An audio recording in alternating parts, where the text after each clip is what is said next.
Capítulo 40. Cristo lleva a cabo la resurrección de todos los hombres. Los muertos que han sido justos van al paraíso, y los malvados a las tinieblas de afuera para esperar el tiempo de su resurrección. Todo será restablecido a su propia y perfecta forma en la resurrección, aproximadamente 74 a.C. Y ahora bien, hijo mío, he aquí algo más que quisiera decirte, porque veo que tu mente está preocupada con respecto a la resurrección de los muertos. He aquí, te digo que no hay resurrección, o en otras palabras, quiero decir que este cuerpo mortal no se reviste de inmortalidad.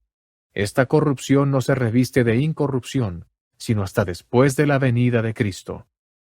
He aquí, Él efectúa la resurrección de los muertos. Mas he aquí, hijo mío, la resurrección no ha llegado aún. Ahora bien, te descubro un misterio.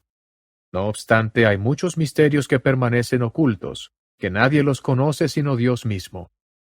Pero te manifiesto una cosa que he preguntado diligentemente a Dios para saber concerniente a la resurrección.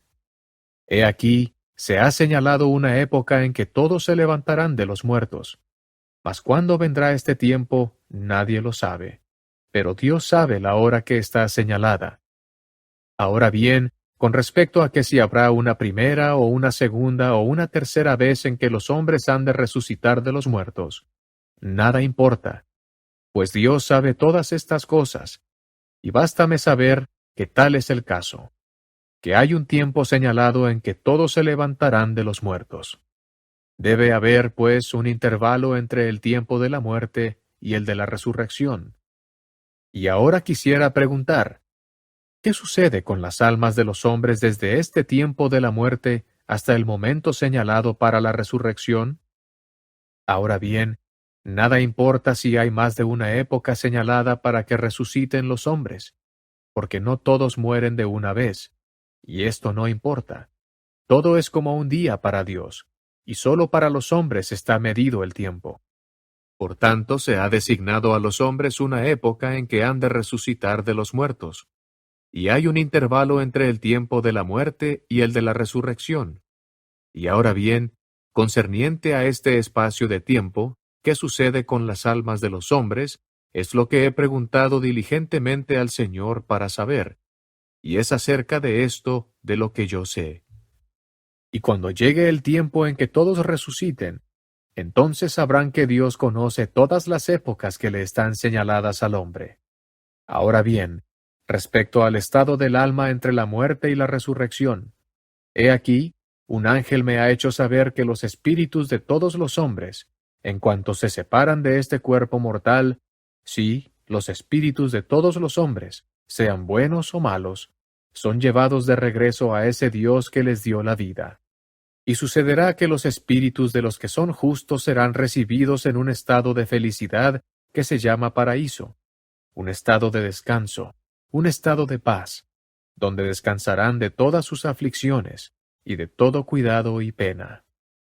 Y entonces acontecerá que los espíritus de los malvados, sí, los que son malos, pues he aquí, no tienen parte ni porción del Espíritu del Señor, porque escogieron las malas obras en lugar de las buenas, por lo que el espíritu del diablo entró en ellos y se posesionó de su casa. Estos serán echados a las tinieblas de afuera.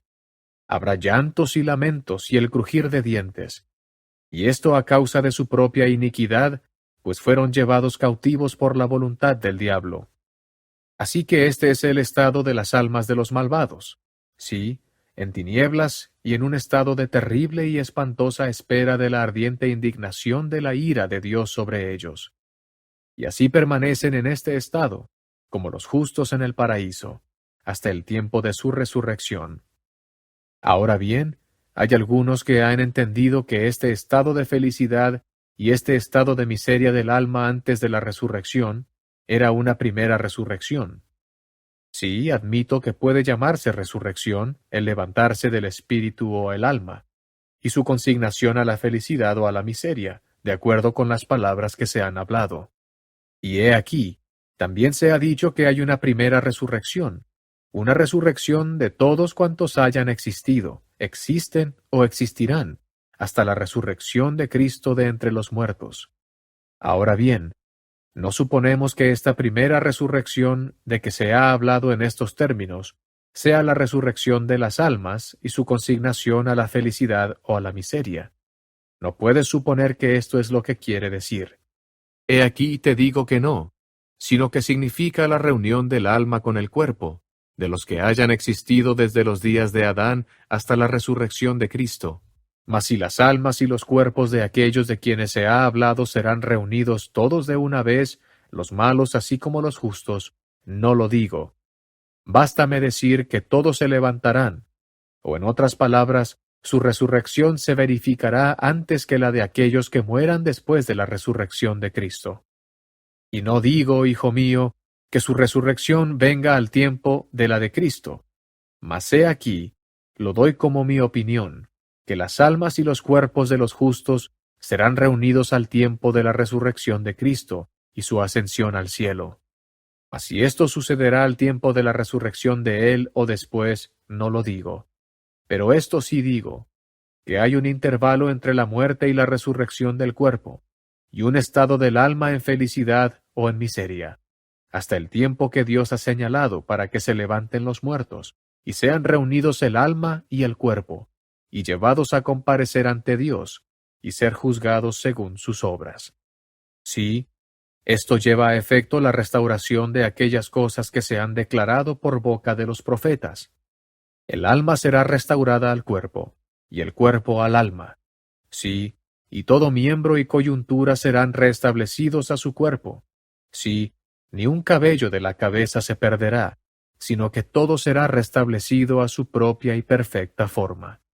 Y ahora bien, hijo mío, esta es la restauración que se ha anunciado por boca de los profetas. Y entonces los justos resplandecerán en el reino de Dios. Mas he aquí una terrible muerte sobreviene a los inicuos, porque mueren en cuanto a las cosas concernientes a la rectitud, pues son impuros, y nada impuro puede heredar el reino de Dios, sino que son echados fuera y consignados a participar de los frutos de sus labores o sus obras, que han sido malas, y beben los sedimentos de una amarga copa.